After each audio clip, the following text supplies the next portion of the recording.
All right, strap in, everyone, because today we're going deep, like really deep, down the rabbit hole of reality itself. Ooh, sounds intense. It is. We're tackling the big one. The big one. Yeah, the question that's haunted, well, pretty much everyone who's ever thought about it. Which is? What is reality? Like, fundamentally. Okay, yeah, that's a pretty big one. I'm in. And the thing is, it gets even wilder. Wilder how? As science starts poking around beyond just the physical stuff. Right, we're not just measuring atoms anymore. Exactly. We've been digging into this discussion, actually. Well, yeah. Like Rupert, Sheldrake, and Curt, Jaimungal, they really get into it. I like those guys. Always thought-provoking. For sure. And it shows how science is, I don't know, leveling up. Leveling up how? It's not just about, the concrete world anymore. We're talking consciousness, dreams, all that. And even, get this, psychedelic experiences. Whoa, now that's getting out there. Right. But that's the frontier. It's like science is finally catching up. To what all the stuff mystics have been on about for centuries. Kinda, yeah. But the thing is, how do you even study that scientifically? Yeah, that's the challenge, isn't it? How do you measure a hallucination? Or like someone's pain, it's so subjective. It's like, imagine designing an experiment around that. Right. Okay, now feel this amount of existential dread. Exactly. But this article we've been looking at, it talks about how they're actually trying. They are. With things like dose response curves and psychedelic trials. So like giving people different amounts and seeing what they report. Something like that, yeah. It's all about trying to quantify these experiences. Which is wild because those experiences are like the definition of personal. I know, right? Yeah. But it shows how far we've come, that science is even willing to try. It's pushing the boundaries, that's for sure. It makes you wonder if our current way of looking at reality, You mean like materialism and all that? Yeah, is it enough anymore? I mean, if everything's just matter, how do you explain, well, us? That's the million-dollar question, isn't it? Yeah. If my brain is just cells, why does it feel like anything to be me? That's the hard problem of materialism, right? Where does consciousness come from? And the article lays out a couple of ways materialists try to deal with that. Let's hear. One is the epiphenomenon theory. Basically, it says consciousness is like a side effect. A side effect of what? Of the brain, like your brain's doing its thing, and consciousness just kind of pops up, but it doesn't actually do anything. Okay, so I'm basically a meat robot with some fancy exhaust fumes. Pretty much. But even the article admits that's a tough one to swallow. Yeah, I can see why. If it doesn't do anything, why even have it? Why would evolution bother? Exactly. It seems a bit pointless, doesn't it? Unless there's more to it, something we're missing. Maybe. And the other way they try to explain it is, well, this is even weirder. Hit me. They say consciousness isn't even real. Wait, what? It's an illusion? Yep, just a trick of the brain. But even illusions have to be experienced by something, right? That's the paradox. It's like using consciousness to argue against consciousness. It's like sawing off the branch you're sitting on, logically speaking. Totally. So if materialism is having all this trouble with consciousness, what else is there? Well, the article gets into this other idea, idealism. Idealism. Okay, break that down for me.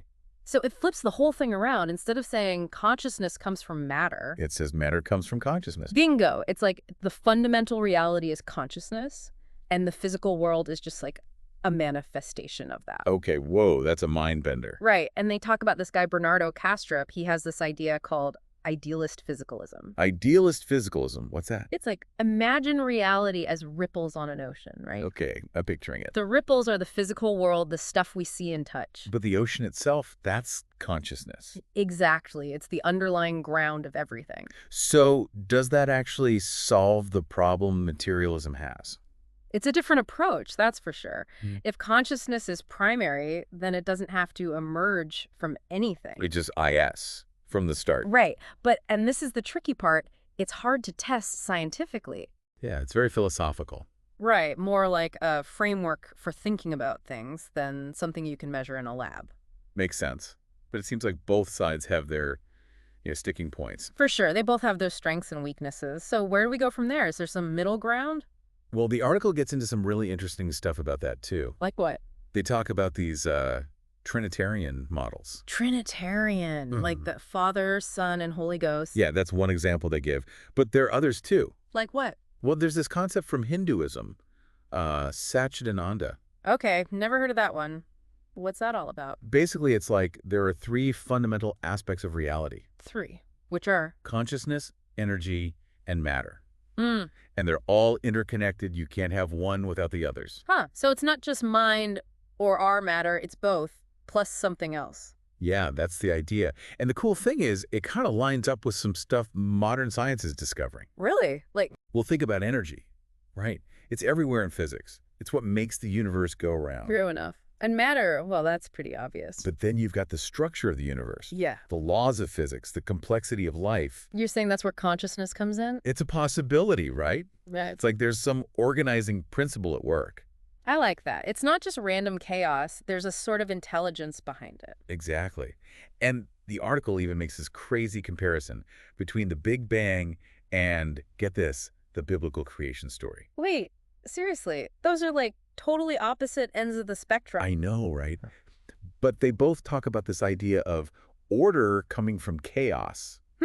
Well, the Big Bang was definitely chaotic, everything exploding out of nothing. And then you get stars and planets and galaxies, all these complex structures. And the creation story has God speaking the universe into being, right? Something like that, yeah. It's like there's this, I think they call it spontaneous symmetry breaking. Spontaneous symmetry breaking, what's that? It's like the early universe was super simple and uniform. Okay, I'm following. But then, bam, all this complexity suddenly emerges, seemingly out of nowhere. Like water freezing into ice crystals, all those intricate patterns. Perfect analogy. It's the same stuff, but suddenly, boom, new structure. I'm starting to see where they're going with this. So how does this connect back to consciousness? Well, think about talking, right? You need breath, which is like energy. Okay, air. That creates sound waves. Those are like vibrations. Vibrations, And then those vibrations are shaped into words, which carry information. Information, right, which requires some kind of intelligence to create it. Exactly. So maybe, just maybe, consciousness is like the breath, the energy that gives rise to everything. And the physical world is like the words, the structured information that comes out of it. That's a beautiful way to put it. It's like all these different models, ancient and modern, are pointing towards this idea. That consciousness, energy, and matter, they're all part of the same cosmic dance. And we're just starting to understand the steps. Which is pretty exciting when you think about it. It means our understanding of reality is still evolving. And if that can change, who knows what else we might discover. Right. What other truths are we holding on to that might turn out to be, well, not so true after all? Ooh, good one. That's something for everyone to ponder as we keep exploring these big questions. Who knows what mind-blowing stuff we'll uncover next? Stay tuned, folks. It's only going to get more interesting from here. I can't wait. Me neither.